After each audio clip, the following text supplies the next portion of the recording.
Hi, Ramya. And we are not depressed because we both are wearing bright colors and we are happy. So how can we be depressed? So we will be talking about the depression topic and how it is curable with Ramya Ranganathan, who's adjunct faculty at IIM Bangalore. I hope I said it right.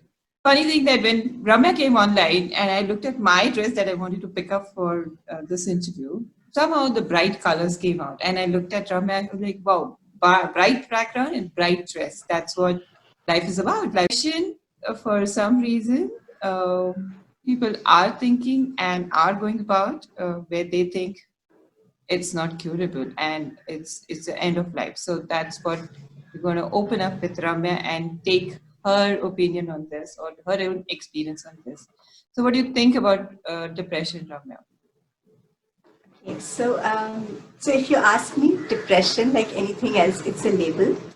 So maybe I'll just get personal and I'll say what is going through me when I used to be depressed, and also what I think. I've also been diagnosed as depressed once by a doctor. So what is it that the questionnaire looks at in order to diagnose or label someone with as depressed, right? So according to me, we use the term depressed when our thoughts and emotions are sort of going in cycles, and it becomes like a movie strip, like one leads to another, and none of them, the thoughts that we are thinking at that time, they're not typically uplifting, but they're the ones that make us feel like a victim or make us feel like, oh, we are down, there's this problem, I'll never get around it, and stuff like that. Or why is this like this? A lot of philosophical thinking would also land me in that sort of, what I call it, it's like a soup. So you're stuck there, you're going there. And if you have conversations with other people, you're still sort of swimming and swimming and swimming there. And that kind of stuckness, which is at I don't want to use lower and higher, but basically more like contracting rather than expanding kind of thoughts is what I describe as my feeling when I used to be depressed, and what I think actually even the formal questionnaires capture. So what I get from you, it's the thoughts. And emotions. Yes. So, yeah. So if we can have control over our thoughts and emotions, we can change it. Is that absolutely? Yes. Yeah, goes away because that is the classifier, right? So it's like the inner weather. Okay. So actually, depression, a great analogy is the weather, right? So sometimes you say the weather is depressed also. Yes. Actually, I don't even think like it's a wrongness. Sometimes some people like depressed weather, but it's just a certain kind of weather that we call it, right? It's not sunshine, it's not expansive, it's sort of like still and contractive and going in circles. Thank you for that analogy. How long you want to stay in that. And here the dynamics of our inner weather is really our thoughts and emotions. And the lovely thing is, like the external weather, the wind can play a role, and the wind can say, hey, I'm going to blow away the clouds now for some time because I want to see the sunshine. We can do exactly the same thing in our own heads and say, hey, I don't want to choose these thoughts now, and I want to choose something else. I want to feel differently, and we can get out of it. I think the major challenge people face is, how do I control our thoughts? How do I control my thoughts?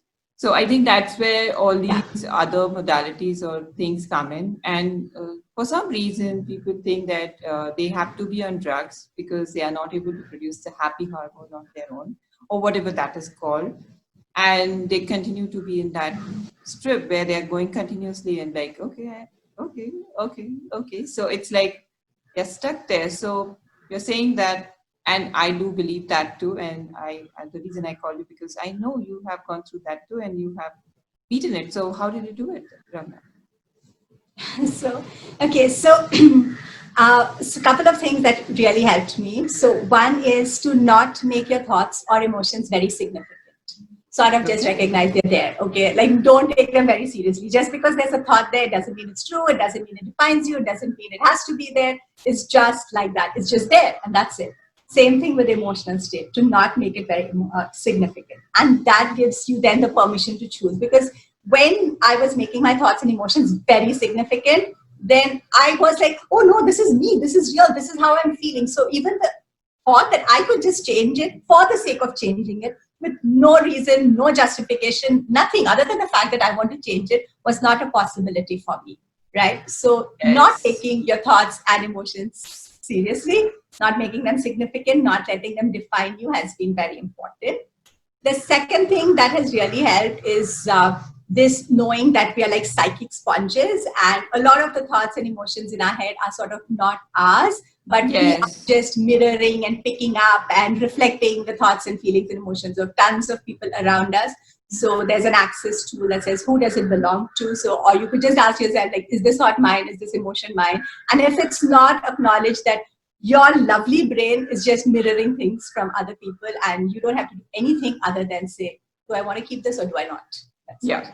So a lot of people relate it to what happens in their life, and like if they've gone through breakup, or they have gone through some bankruptcy, or they have gone through something about their career, they related to that. That yes, this incident happened in my life, and that's why I'm having this thought. So what is your input on that?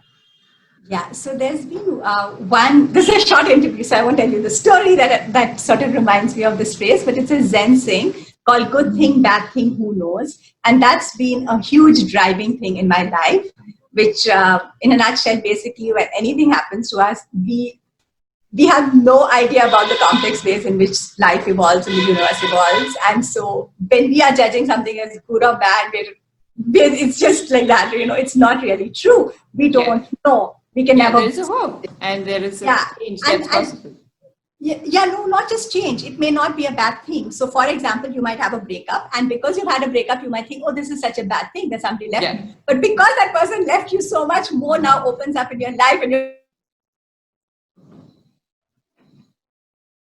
that thing. But because you've lost your job, you now create a brand new career for yourself. And in hindsight, you say, how lucky am I that I lost it? So Yes. basically, our inability to label and predict things as good and bad when things happen. I keep using good thing, bad thing, who knows? And therefore, it's not a good enough reason for me to get down, right? So whatever Good. happens, Thank you I for don't know if that. it's good or bad. I'm still going to choose happiness. I'm still going to choose whatever I want to choose. Yes. So it's a And choice. usually that's joy. Yeah. It's a choice. So thank you for that. So that was the highlight of this, that everything is a choice. Happiness is a choice. Staying depressed is a choice. And I love watching, certain things about motivational videos about people who are in sports and other things, and how failure actually gives them a kick to go ahead. Yeah. And yeah, so we will talk about it later. As Ramya said, this is a short interview. So thank you for sharing that, Ramya. And anything else you want to add before we close? Mm, yeah, okay. So, since we started with this thing about depression being a label, I really think it's a label. That's all. It's, in fact, it's sometimes, I don't mean to hurt anyone's sentiments here because I've also been there, known that, but it's almost like this. It's a harsh word to use, but we use it as an excuse. I've used it as an excuse. I can't do this because I'm depressed. I can't do this. So please, it's about being honest with ourselves about where are we using a label, where are other people using labels on us, and why are we using those labels on us? Because sometimes that can unearth certain places where we are unwilling to show up, or unwilling to change, or unwilling to even acknowledge how amazing we can be, actually. Yeah, so we are And creating we're it. using this excuse to sort of hide our own amazingness from ourselves. So please ask yourself if you're doing that also. Wonderful. So if I get that right, you're saying that we are creating it. If we know that there is a beauty within and there is amazingness within, that can just unleash if we get out of that choice that we have made for ourselves. Okay, Yeah. cool. Thank you. And thank you so much, Ramya, for joining us. And you are looking lovely today. And hey, we are not depressed.